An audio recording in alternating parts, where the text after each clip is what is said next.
Today, we're going to be going over all the steps on how to get access to the new exotic AR Khvostov in Destiny 2's The Final Shape. This is going to go over all the different ways to get the legendary variant that is eventually going to lead into you getting the exotic version as well. Now, let's jump right on into the first steps.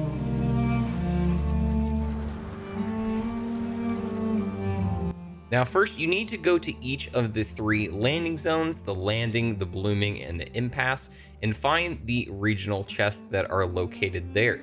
Each of them are going to be kind of tucked away into different spots, but whenever you find them, you're going to open them up and get a lost encryption bit.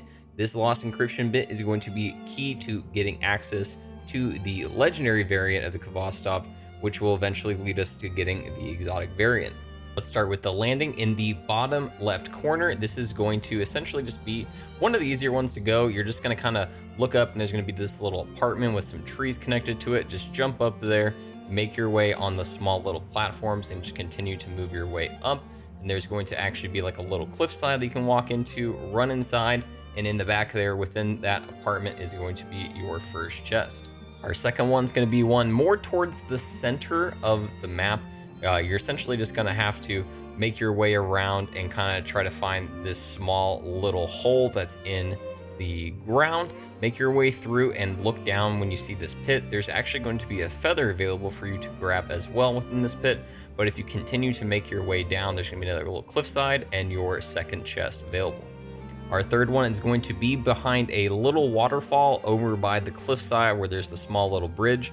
Just kind of find the little cliffside, make your way around that waterfall, and then your chest will be available. Now let's move on to the blooming, and we're going to start with the rightmost chest. First off, you're going to drop down into that pink shaded room below you and make your way out into the left-hand side.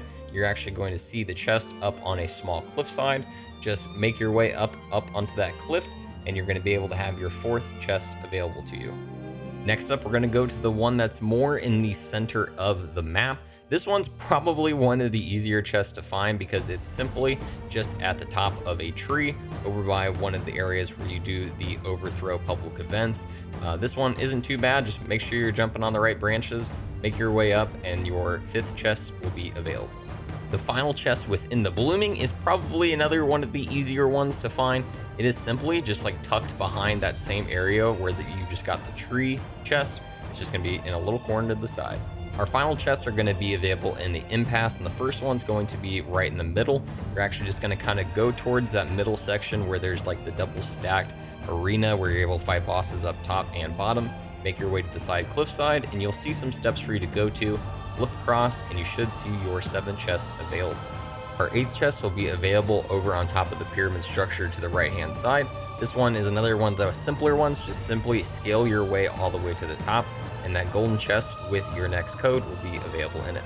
Our final regional chest will be in the bottom left-hand corner of the impasse, kind of close to the lost sector you went to. It'll just be kind of in that divided wall. There'll be a little kind of hole for you to go into, and right there will be their final regional chest. Once you finish this, you need to go to Micah 10 and accept the Alone in the Dark side quest. This is going to take you through a series of small missions known as Sis throughout the Pale Heart, where you're going to have to find different broken down streakers in the map that have more of these lost encryption bits. The first one you're going to do is known as Swords Dance. Essentially, you're just going to go into the Sis and eventually grab a sword, make your way through destroying different enemies with shields and also destroying the different hive barriers in between. You're going to get about halfway through into this room and you're going to just drop down to the bottom. There's going to be another one of those hive walls. You're going to break it down, and in the back of that room is going to be another one of those lost encryption bits on a hive shrieker. Next up is going to be Searing Light. In this Sis, you're essentially just going to go in and defeat different wizards on the corners of the room, destroy a crystal, and then eventually just defeat a boss while avoiding being destroyed by the Annihilator Totem. But whenever you're finished, you're essentially just going to look to your left as you're going in the room. As you're going out the exit, there's just going to be a little kind of jump up, and backed in a corner is going to be that hive shrieker with your lost encryption bit. Third up on the list is going to be Aerial Ace. In this Sis, you're going to essentially just destroy Taken Blights and eventually get rid of the Taken Wizard boss.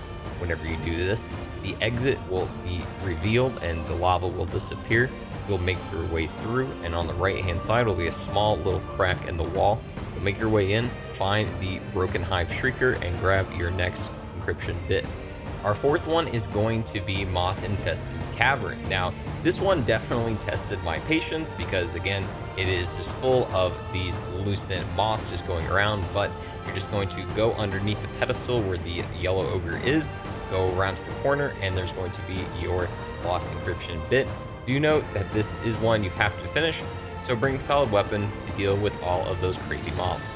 At number 5, we have Slayer. There's going to be a shielded ogre that the only way you can destroy the shield is getting an elemental orb and throwing it at the shield.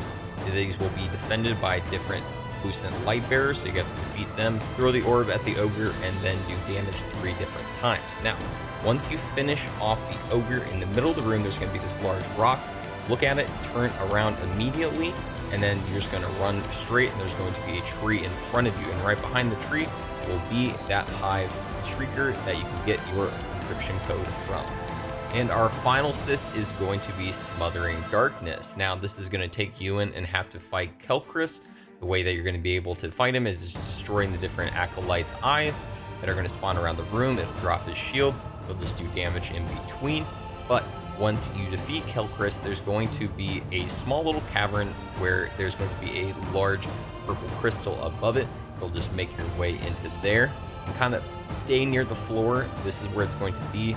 You'll just make your way through and move your way to the right, and then there will be that hive Shrieker that you can pick up your final legendary lost encryption code from.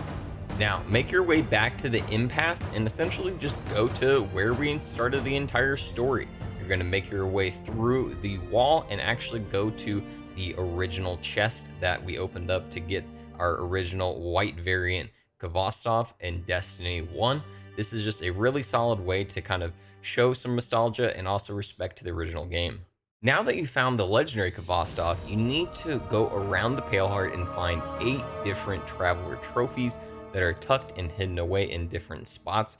You can actually go to the old speaker room and find clues to exactly where these each are going to be located. It lets you know exactly where the spots are, but I'm going to cover exactly where you need to find these. Now, I'm going to start going from left to right from in that speaker room, and the first one's going to be in the landing. Right as you actually just kind of spawn in, there's going to be the little landing zone you come into. You're going to turn left, and there's going to be a waterfall, and right behind it is going to be that traveler statue. It's also going to give you a mote of light, which we're going to talk about later. Our second traveler is going to be in the blooming in the bottom right corner at the top of a tree. You'll essentially just scale up said tree, and it's going to be sitting at the end of a branch for you to collect. Our third traveler is actually going to be in the impasse in the pyramid structure to the left of the landing zone. It's actually just at the top of it in the middle of a circle. I'm honestly shocked that I missed it so many times before this, but it is a pretty simple one to find in the impasse. The fourth one is going to be in the Lost City behind near a waterfall. You'll simply kind of just make your way back to the right from where I'm starting right now. You might have to fight some enemies along the way. Shouldn't be too big of a worry, but it's just going to be sitting back there, kind of hanging out, and you'll be able to pick it up. Number 5 is going to be in the refraction. Now, I came from the side of the blooming, so I was able to kind of just look across and see it. If you're coming from the landing, it's just going to be underneath the Shrieker whenever you come out of that crystal room, but it's just going to be underneath in a little waterfall area for you to pick up. Now, number 6 is actually going to be within the Searing Light Sis. The best way to get the start is go to the blooming. Make sure you activate the Traveler Bird that actually says Searing Light. Make sure it doesn't say Slayer, and make your way through. Now, right before you get into the actual Searing Light room, there's going to be a little kind of cubby hugged away here in the rocks, and it's going to be right there. I currently am not showing it right now, purely off the fact that I accidentally grabbed it earlier on in a different playthrough, but do know it is going to be right there for you. Number 7 is going to be at the divide, all the way at the top of the wall. It's going to be this little research station, and over in the back corner is going to be a radar dish. It'll be directly behind it for you to pick up and also gain some more of those motes of light. The final traveler is going to be in the transgression. Now, you're going to have to make your way through most of this part, and then there's going to eventually be this longer section where that abomination spawned in. There's going to be a tree with a little red light under it, and then there's going to be the traveler. Once you finish that, go back to the speaker's room and place all of those traveler trophies on their respective stands. Now, once you do this, a small little chest is going to pop up in the middle of that pool in front of you.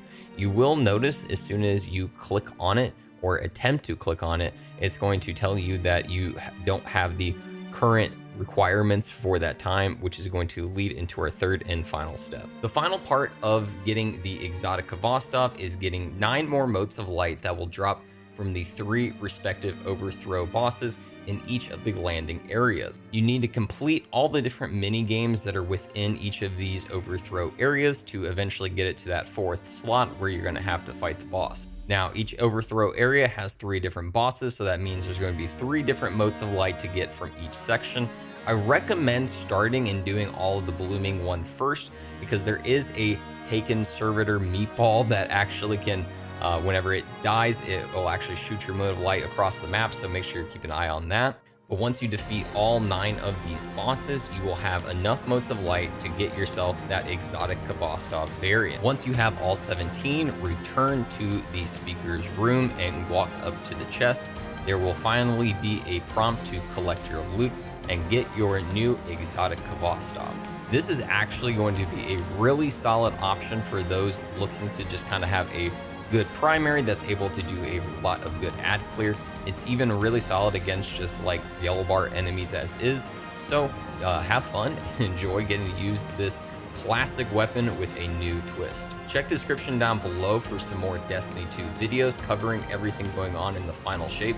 And for all your Destiny 2 tips, keep it here on IGN.